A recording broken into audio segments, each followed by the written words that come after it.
कभी सोचा है कि हम इंसान न तो सबसे तेज हैं, न सबसे ताकतवर। हमारे पास कोई नुकीले दांत भी नहीं है, फिर भी इस पूरी दुनिया पर राज कैसे करते हैं?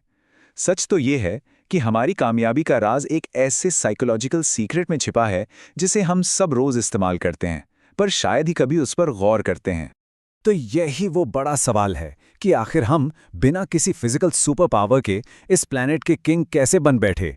और इसका जवाब हमारी सोच में है, एक ऐसी चीज में जिसे युवल नोआ हरारी अपनी जबरदस्त किताब सेपियंस में इंसानी इतिहास का सबसे बड़ा टर्निंग पॉइंट बताते हैं। चलिए आज इसी रहस्य से पर्दा उठाते हैं। हम सबको यही लगता है ना कि जैसे जैसे इंसान ने तरक्की की, हमारी लाइफ आसान होती गई, हम ज्यादा खुश रहने लगे। लेकिन क्या हो अगर ये कहा जाए कि ये पूरा सच नहीं है, कि जिन सिस्टम्स को हमने अपनी जिंदगी को बेहतर बनाने के लिए बनाया था, असल में वही हमारे लिए सबसे बड़ा जाल बन गए हैं। चलिए इसको एक एग्जाम्पल से समझते हैं। आज के एक मॉडर्न इंसान की कल्पना करते हैं। चलिए उसे राहुल नाम दे देते हैं। अब राहुल क्या करता है? दिन के 10 घंटे ऑफिस, फिर ट्रैफिक का झमेला और दिमाग में हमेशा एक स्ट्रेस। उसे लगता है कि यार एक लेटेस्ट फोन ले लूं, एक बढ़िया सी गाड़ी ईएमआई पर उठा लूं तो शायद खुशी मिल जाएगी। लेकिन सोचिए, अगर कोई 15,000 साल पुराना शिकारी मानव जो दिन में बस कुछ घंटे काम करके बाकी का वक्त आराम से अपने लोगों के साथ बिताता था, अगर वो आज राहुल को देखेगा तो उसे क्या लगेगा? यही ना कि राहुल तो किसी कैदी की तरह जी रहा है। तो सवाल यह है कि हम सब राहुल की तरह इस मॉडर्न स्ट्रेस की दुनिया में फंसे कैसे? तो राहुल इस जाल में आखिर फंसा कैसे? इसका जवाब हमारी सबसे बड़ी ताकत में ही छिपा है, और यही है हमारा पहला सबक, इमेजिनरी स्टोरीज, यानी काल्पनिक कहानियों की ताकत। शेयर्ड फिक्शन ये एक ऐसी कहानी है जो असल में फिजिकली कहीं नहीं है, वो सिर्फ हम सबके दिमाग में है। लेकिन जब लाखों करोड़ों लोग उस एक ही कहानी पर यकीन कर लेते हैं ना, तो वो एक हकीकत से भी ज्यादा पावरफुल बन जाती है। और यही वो ताकत है जो हमें एक साथ मिलकर बड़े बड़े काम करने में मदद करती है। और मजे की बात यह है कि ये कहानियां हमारे चारों तरफ हैं। धर्म, देश, कानून, पैसा। सोचिए जरा, ये सब क्या है? ये सब शेयर्ड फिक्शन ही तो हैं। एप्पल कंपनी का एग्जाम्पल लेते हैं। एप्पल कोई सेब का पेड़ या कोई इंसान तो है नहीं जिसे हम छू सकें। नहीं, ये तो बस कागजों पर लिखी एक लीगल कहानी है। एक कहानी जिस पर लाखों लोग भरोसा करते हैं, और इसी भरोसे की वजह से दुनिया के अलग अलग कोनों में बैठे अनजान लोग एक साथ मिलकर आईफोन जैसा प्रोडक्ट बना पाते हैं। चलिए अब आते हैं दूसरे सबक पर, और ये आपको थोड़ा चौंका सकता है क्योंकि इसे इतिहास का सबसे बड़ा धोखा कहा गया है। युवल नोआ हरारी अपनी किताब में साफ साफ लिखते हैं, एग्रीकल्चरल रेवोल्यूशन इतिहास का सबसे बड़ा फ्रॉड था। अब रुकिए, हमें तो हमेशा यही पढ़ाया गया है ना कि खेती की शुरुआत एक बहुत बड़ी कामयाबी थी, लेकिन हरारी का नजरिया एकदम उल्टा है। सोचिए, खेती ने वादा किया था एक आसान, स्टेबल जिंदगी का, पर हकीकत क्या निकली?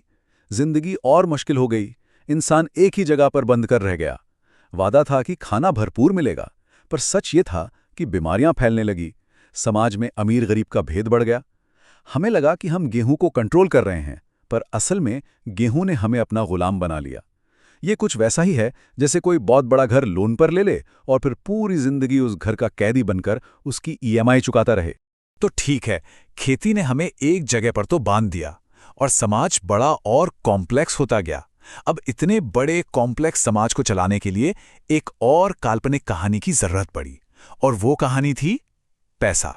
आखिर ये पैसा है क्या? बस कागज का एक टुकड़ा, या आज के जमाने में स्क्रीन पर देखने वाला एक डिजिटल नंबर? इसकी अपनी कोई वैल्यू नहीं है, जीरो। इसकी सारी की सारी ताकत सिर्फ हमारे एक दूसरे पर भरोसे में है। ये दुनिया का सबसे कामयाब ट्रस्ट सिस्टम है। आप किसी बंदर को एक केला देकर उससे 2000 का नोट लेने की कोशिश कीजिए, वो कभी नहीं मानेगा। उसके लिए वो कागज बेकार है। लेकिन हम इंसान, हम उस कागज के टुकड़े के लिए लगभग कुछ भी कर सकते हैं। यही है पैसे की कहानी की असली ताकत। और पैसे की यही कहानी हमें खींच कर ले आती है हमारे चौथे सबक की तरफ, जिसे कहते हैं कंज्यूमरिज्म ट्रेडमिल। एक ऐसा गोल गोल घूमने वाला पहिया जिस पर हम सब बिना रुके दौड़े जा रहे हैं। साइकोलॉजी में कमाल का कॉन्सेप्ट है, हेडोनिक ट्रेडमिल। इसका मतलब बड़ा सिंपल है। हम इंसानों का जो खुशी का लेवल है ना, वो एक ट्रेडमिल जैसा है। सोचिए, एक नया फोन खरीदा, थोड़ी देर के लिए खुशी मिलेगी, ट्रेडमिल पर तेज भागेंगे, पर बहुत ही जल्द हम वापस अपनी पुरानी नॉर्मल स्पीड पर आ जाएंगे। वो खुशी हवा हो जाती है, टिकती नहीं। और पता है क्या?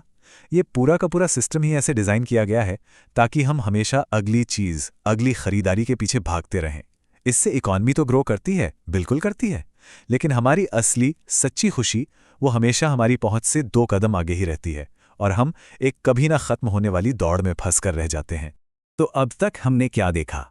हम कहानियों के जाल में फंसे हैं, पैसे के पीछे भाग रहे हैं, लेकिन खुश फिर भी नहीं हैं। पर कहानी यहाँ खत्म नहीं होती, इंसान यहाँ रुकने वाला नहीं है। अब हम अपनी सबसे बड़ी, सबसे महत्वाकांक्षी कहानी लिखने जा रहे हैं और ये हमें ले जाती है हमारे 5वें और आखिरी सबक की तरफ, इंसान से भगवान बनने का सफर। देखिए, लाखों सालों तक नेचर ने, प्रकृति ने हमें बनाया। हम जैसे हैं वैसे उसने हमें शेप दिया। लेकिन आज पहले बार इतिहास में बायोटेक्नोलॉजी और एआई जैसी ताकतों के जरिए हम खुद को बदलना शुरू कर रहे हैं। मतलब अपने एवोल्यूशन की कमान अब हम अपने हाथों में ले रहे हैं। पर इसका एक बहुत ही डरावना पहलू भी है। जरा सोचिए भविष्य में क्या होगा।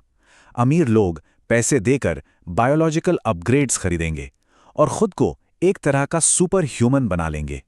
इससे अमीर और गरीब के बीच सिर्फ पैसों का नहीं, बल्कि एक बायोलॉजिकल, एक जैविक फासला पैदा हो जाएगा। और ये इतिहास की सबसे बड़ी और सबसे खतरनाक असमानता हो सकती है। तो ये सब कुछ देखने सुनने के बाद एक बहुत ही गहरा सवाल मन में उठता है।